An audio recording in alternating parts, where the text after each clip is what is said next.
Oke, baiklah. Jadi temanya adalah menyelesaikan konflik Iya. dan natsnya dari Matius 5 ayat 9. Berbahagialah, Ya. berbahagialah orang yang membawa damai Ya. karena mereka akan disebut anak-anak Allah. Jadi inilah temanya ya. Nah, akar masalah dalam rumah tangga, dua insan berdosa sama-sama luka batin. Ketika hal yang diharapkan tidak didapat, maka berusaha dengan cara sendiri, biasanya dengan kemarahan, dengan maksud kalau sudah dimarahin, ya akhirnya merespon gitu. Tapi kenyataannya bukan begitu.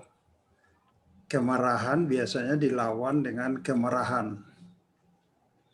Jadi akhirnya semua terluka, ya, semua terluka.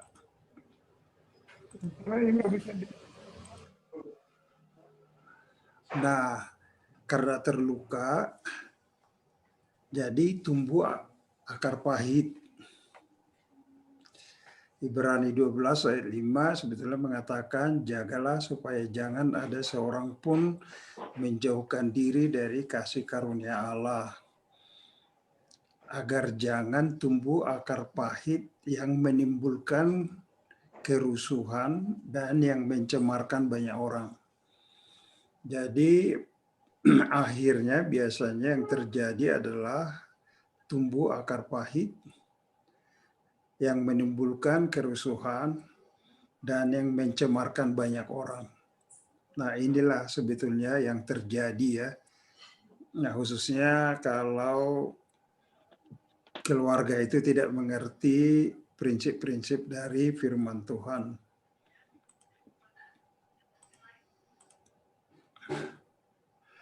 Nah, jadi kemarahan biasanya timbul karena merasa sakit. Juga seperti yang saya katakan tadi, maksud supaya pasangan berubah. Jadi dia berpikir dengan memarahi akan berubah. Tapi kemanusiaan kita itu tidak betul. Lebih sulit orang berubah karena dimarahi. Itu pengalaman. Dan kadang-kadang juga kemarahan itu adalah cara untuk melindungi diri supaya tidak terus-menerus diserang lagi. Jadi bisa juga seperti itu ya. Nah, apakah itu berhasil? Nah, tentu tidak ya. Pada umumnya tidak berhasil. Ya. Jadi ya ini ilustrasi, ya akhirnya ya semua pada marah lah gitu ya. Jadi enggak menyelesaikan. Tidak apa-apa Bre, ini saya rekam, nanti saya akan kirim juga. Mungkin teksnya juga nanti saya akan bikin PDF file supaya bisa. Oke. Jadi akhirnya berujunglah kepada kemarahan tadi, orang terluka. Nah, kalau sudah orang terluka, bagaimana melindungi diri? Ya, ini agak terganggu nih tulangnya. Iya, betul. Nah, untuk melindungi diri, pada umumnya orang akan menjauh atau memisahkan diri supaya tidak terluka lagi. Jadi, luka batin itu mengendalikan, membuat udahlah nggak usah mengalami kesakitan lagi, lebih baik berpisah aja. Pikirannya seperti itu. Tapi apakah itu menyelesaikan? Ya sebetulnya tidak. Kedua-dua batinnya terkoyak dan tidak utuh. Itulah keadaan yang sebenarnya ya, sebagai akibatnya. Biasanya itu digambarkan dengan ilustrasi keadaan seperti ini. Kalau wanita terluka biasanya disebut dia masuk sumur. dan makin emosi dan makin dalam kadang-kadang bisa terjadi seperti itu ya, dan susah memang kadang-kadang untuk pulih. Kalau pria terluka dia mau menyendiri, sering disebut masuk gua. Dia tidak mau campur lagi gitu ya. Oke, tidak mau dekat-dekat gitu. Nah, jadi komunikasi terhenti. Jadi shutdown. Nah, sekarang bagaimana kita menolong? Nah, langkah yang pertama adalah bagaimana supaya komunikasi terbuka lagi. Jadi kita masuk kepada proses penyelesaian. Jadi kita memfasilitasi suasana aman untuk mengungkapkan unek-unek masing-masing dengan dikendalikan oleh seorang penengah yang netral. Jadi supaya komunikasi bisa terbuka lagi, maka perlu ditolong dengan seorang fasilitator yang menjamin rasa aman bahwa dalam proses membuka komunikasi itu kita akan menjaga supaya jangan sampai itu menjadi tempat serang menyerang. Itu tidak akan kita izinkan. Jadi kita akan mengarahkan gitu. Jadi menyediakan suatu tempat dan setiap orang juga bisa mengungkapkan luka-luka batinnya yang disebut dengan unek-unek itu ya. Apa saja bisa. Nah, nanti caranya akan kita lanjutkan. Jadi harus menyediakan suasana di mana aman untuk kedua belah pihak mengungkapkan perasaan luka mereka, tetapi tidak dalam keadaan nanti menjadi berujung serang menyerang. Nah, itu tanggung jawab dari kita sebagai yang menengahi, sebagai fasilitator. Jadi kita memberi petunjuknya nanti bagaimana cara menyelenggarakannya. Nah, biasanya caranya adalah seperti ini, gitu ya. Nah, langkah-langkah membuka jalur komunikasi. Jadi yang pertama, secara bergilir mengungkapkan perasaannya yang terluka, mengapa merasa demikian. Jadi setiap orang diberi kesempatan ini bergantian, ya, bisa mengungkapkan. Dan pada waktu seorang mengungkapkan perasaannya, yang lain tidak boleh menyanggah sebelum diberi kesempatan oleh fasilitator. Ya, tidak boleh menyanggah, itu selalu harus kita jaga gitu ya. Nah, kemudian sebelum pihak kedua membagi unek-unek, ya, harus terlebih dahulu menyatakan apa yang dia dengar dari pihak pertama tadi. Jadi dia harus bisa mengekspresikan kembali dia mendengar apa. Dan pihak pertama harus mengkonfirmasi bahwa apa yang dibagikan pihak kedua itu betul seperti yang dia maksudkan. Dan kalau tidak betul, maka dia harus mengulangi lagi sampai dia menangkap. Karena dengan proses inilah komunikasi sebetulnya mulai terbuka gitu ya. Jadi kalau tidak tepat pada waktu dia membagikan apa yang dia tangkap, maka pihak pertama menjelaskan lagi apa maksudnya sampai pihak kedua menangkap. Jadi begitulah terus secara berganti-gantian, berulang-ulang sampai semua luka-luka dalam hati semua sudah dikeluarkan. Jadi proses akan berlanjut sampai semua unek-unek kedua belah pihak diungkapkan. Ya. Nah, setelah pengungkapan unek-unek selesai, ini biasanya lama. Nah, fasilitator atau penengah akan memperkenalkan konsep pengampunan dari firman Tuhan. Ya.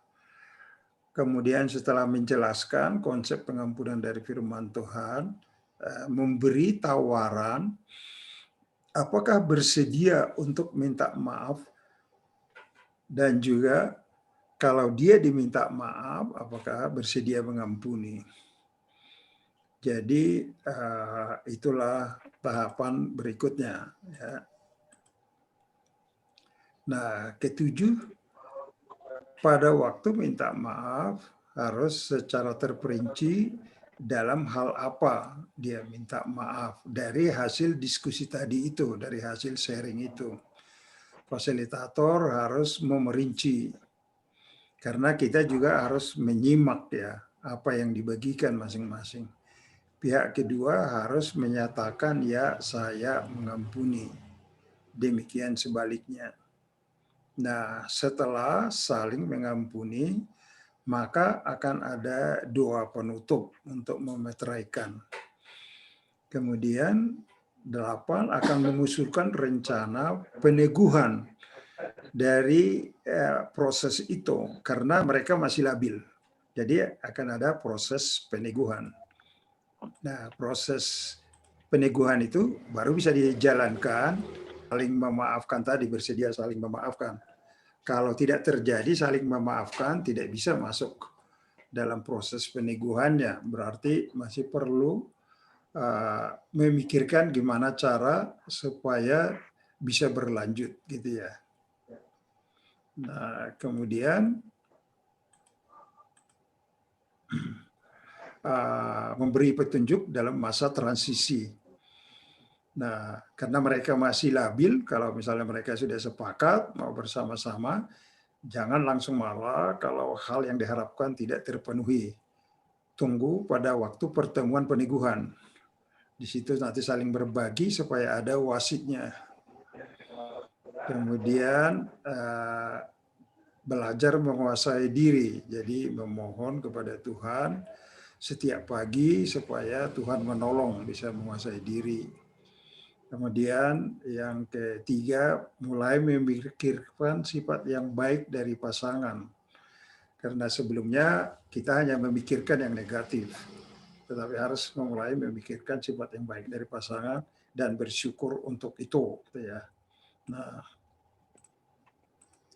jadi sebetulnya kehidupan digambarkan dengan puzzle ini.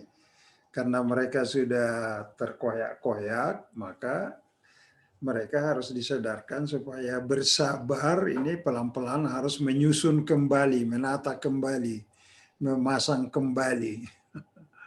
Jadi maka perlu kesabaran tadi ya, perlu kesabaran untuk tidak langsung cepat-cepat gitu ya. Oke. Ya, jadi apa namanya? Nah, prinsip dasar perubahan adalah seperti ini gitu ya. Tanggung jawab saya utama adalah perubahan dalam diri saya sendiri. Pada umumnya pola yang ada adalah kita menuntut pihak lain gitu ya. Dan itu pada umumnya jalan yang paling sukar. Tetapi jalan yang ditempuh adalah tanggung jawab utama adalah perubahan dalam diri saya sendiri. Bukan menuntut perubahan orang lain. Dengan saya berubah adalah suatu unsur inspirasi bagi orang lain untuk berubah. Jadi kuncinya biasanya di sini. Dengan saya berubah adalah suatu unsur inspirasi bagi orang lain untuk berubah. Jadi kira-kira itu secara ringkas bisa dimodifikasi sesuai dengan keadaan dan situasi. Tapi kira-kira begitulah sebetulnya prosesnya ya. Kira-kira begitu. Oke. Ya. Nah, aku boleh tanya ada. Ya. Jadi tadi kan di sini yang aku dengar kan kita banyak menggali dulu. Nah, secara psikologis itu durasinya untuk kita mengkanseling orang itu yang efektifnya itu berapa lama sudah? Apakah kita batasi gitu? Jadi misalkan 45 menit ya udah ya, nanti kita sambung lagi, kita bikin berikutnya atau sebaiknya kita tuntaskan gitu loh. Ya, sebentar. Bentar ya.